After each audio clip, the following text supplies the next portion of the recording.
Hari akhir dinamakan demikian karena tidak ada hari setelahnya. Tidak ada lagi hari yang kita kenal yang dimulai dari terbitnya matahari dan diakhiri dengan tenggelamnya matahari. Makna beriman kepada hari akhir adalah beriman dengan segala hal yang berkaitan dengan hari akhir tersebut.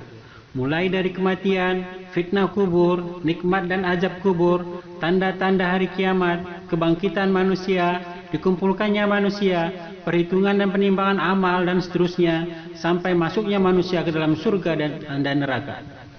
Beriman kepada hari akhir termasuk rukun iman yang tidak sah iman seseorang bila tidak beriman dengannya. Allah Subhanahu wa Ta'ala berfirman, dan barang siapa yang kufur kepada Allah, malaikat-malaikatnya, kitab-kitabnya, rasul-rasulnya dan hari akhir, maka sungguh dia telah sesat dengan kesesatan yang jauh. An-Nisa 136. Rasulullah Shallallahu Alaihi Wasallam bersabda ketika ditanya tentang apa itu iman. Rasulullah Shallallahu Alaihi Wasallam menyatakan, engkau beriman kepada Allah, malaikat-malaikatnya, kitab-kitabnya, rasul-rasulnya, dan juga hari akhir, dan engkau beriman dengan takdir yang baik maupun yang buruk. Hadis riwayat Muslim. Tidak ada yang mengetahui kapan terjadinya hari kiamat kecuali Allah Subhanahu wa Ta'ala. Allah Subhanahu wa Ta'ala berfirman, mereka bertanya kepadamu tentang hari kiamat kapan terjadinya. Katakanlah, sesungguhnya ilmunya di sisi Rabbku, tidak mengetahui waktunya kecuali Dia. Surat Al-A'raf ayat 187. Malaikat Jibril alaihissalam pernah menjelma menjadi seorang laki-laki dan datang kepada Rasulullah SAW dan bertanya tentang kapan hari kiamat terjadi. Maka beliau Rasulullah SAW menjawab, tidaklah yang ditanya lebih mengetahui daripada yang bertanya. Hadis riwayat Muslim. Apabila malaikat Jibril yang paling dekat dengan Allah Subhanahu wa Ta'ala dan Rasulullah SAW, Nabi yang paling dekat dengan Allah, tidak mengetahui kapan terjadinya hari kiamat, maka bagaimana selain keduanya bisa mengetahuinya?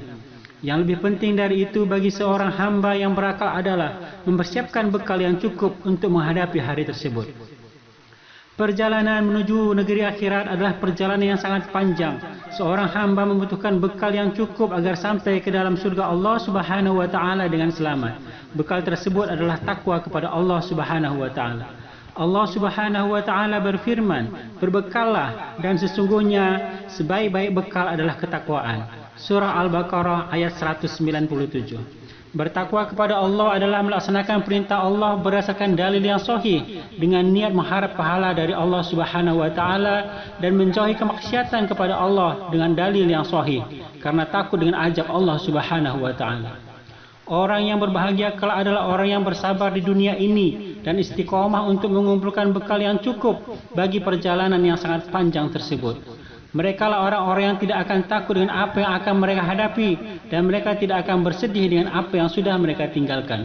Allah Subhanahu wa Ta'ala berfirman, sesungguhnya orang-orang yang mengatakan, Rabb kami ialah Allah, kemudian mereka tetap istiqomah, maka tidak ada ketakutan atas mereka dan mereka tidak pula bersukacita. Surat Al-Kahf ayat 13. Dan orang yang celaka di akhir adalah orang yang mengikuti hawa nafsunya selama di dunia dan dia lalai dengan hari pembalasan. Allah Subhanahu wa Ta'ala berfirman, sesungguhnya mereka mencintai kehidupan dunia dan meninggalkan hari yang berat yang ada di belakang mereka, yaitu hari akhirat. Surat Al-Ihsan ayat 27. Semoga Allah Subhanahu wa Ta'ala memasukkan kita ke dalam golongan orang-orang yang bertakwa. Perintah Allah Subhanahu wa Ta'ala apabila dijalankan dengan ikhlas dan sesuai dengan sunnah Rasulullah sallallahu alaihi wasallam, maka akan menjadi hasanah atau pahala dan bekal menuju akhirat bagi seorang hamba. Perintah yang paling dicintai oleh Allah Subhanahu wa Ta'ala adalah apa yang Allah wajibkan. Rasulullah sallallahu alaihi wasallam bersabda, Allah Subhanahu wa Ta'ala berkata, dan tidaklah hambaku bertakarrub kepadaku dengan sesuatu yang lebih aku cintai daripada apa yang sudah aku wajibkan atasnya. Hadis riwayat Bukhari Muslim. Oleh karena itu seorang muslim hendaknya memperhatikan kewajiban-kewajiban yang telah Allah wajibkan atasnya dan melaksanakan kewajiban tersebut dengan sebaik-baiknya. Kewajiban di sini ada yang berkaitan dengan hak Allah seperti tauhid, salat 5 waktu, puasa Ramadan, berzakat, haji bagi yang mampu dan lain-lain. Dan juga ada yang berkaitan dengan hak makhluk seperti menafkahi orang yang menjadi tanggungan, berbakti kepada orang tua dan lain-lain. Kemudian apabila seorang hamba memiliki waktu dan kemampuan, maka hendaknya dia menambah bekal dengan berbagai amal soleh yang mustahab atau disunahkan, seperti solat-solat sunnah, puasa-puasa sunnah, sedekah sunnah, membaca Al-Quran dan lain-lain.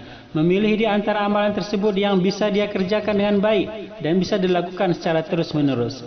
Di antara amalan yang besar pahalanya adalah menuntut ilmu agama, zikrullah, berjihad di jalan Allah Subhanahu wa taala, akhlak yang baik, berdakwah di jalan Allah Subhanahu wa taala dan lain-lain.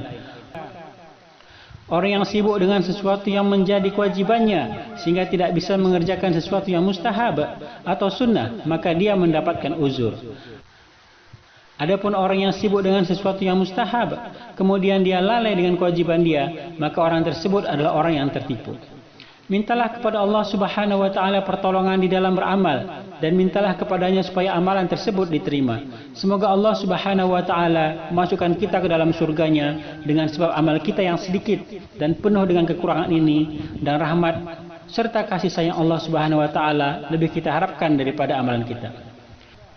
Meninggalkan kemaksiatan apabila dilakukan karena takut kepada Allah Subhanahu wa taala berdasarkan dalil yang sahih, ini akan menjadi pahala bagi seorang hamba. Sebaliknya, kemaksiatan apabila dilakukan seorang hamba, maka itu akan menjadi syai'ah atau dosa yang membahayakan keselamatan dia di akhirat kelak.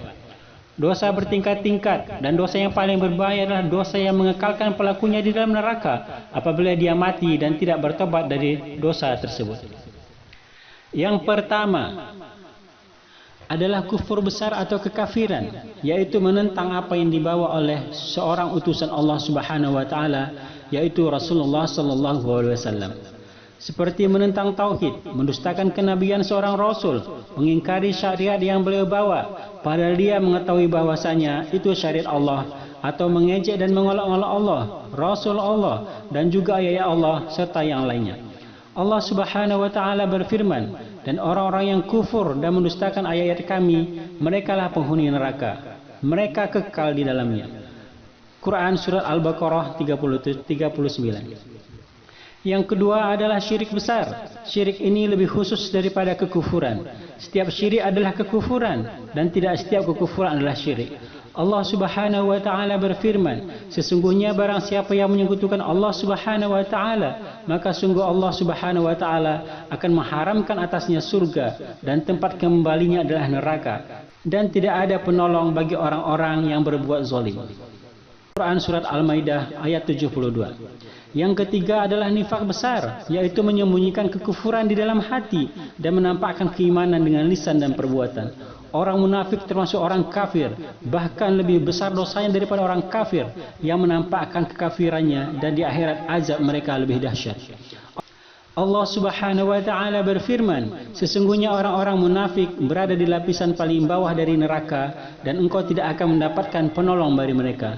Quran surat An-Nisa ayat 145. Alhamdulillah, Allah yang telah memberikan kita petunjuk kepada Islam. Kalau bukan karena Allah Subhanahu wa taala, niscaya kita tidak mendapatkan petunjuk.